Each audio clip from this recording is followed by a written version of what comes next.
If your water heater is acting up, knowing the signs you should look out for water heater repair can save you a ton of hassle and money down the road. So, here's the deal. If you're suddenly running out of hot water faster than usual, or the water just isn't getting hot enough, that's a red flag. Also, listen for weird banging, popping, or rumbling noises coming from the heater. Yeah, those sounds mean something's off inside.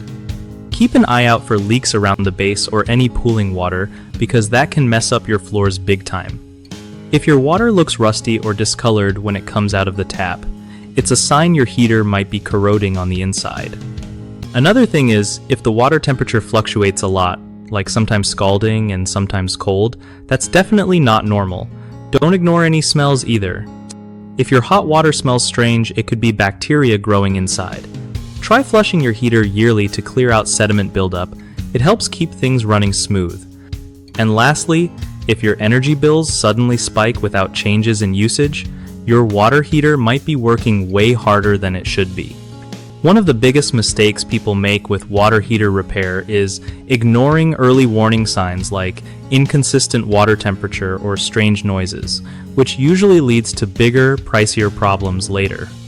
Fix this by calling a pro as soon as you notice something weird. Another issue is skipping regular maintenance like flushing sediment or checking the anode rod. That neglect can cause corrosion and leaks. So set reminders to keep that upkeep on point. Lastly, trying DIY repairs without proper knowledge often ends up causing more damage or safety risks. Always get a licensed technician to handle repairs safely and correctly. BigHomeProjects.com is great because it connects homeowners with trusted local contractors who really know their stuff about water heater repair and other home projects. Plus, for contractors, it's a solid way to find new customers and grow their business with real homeowner leads.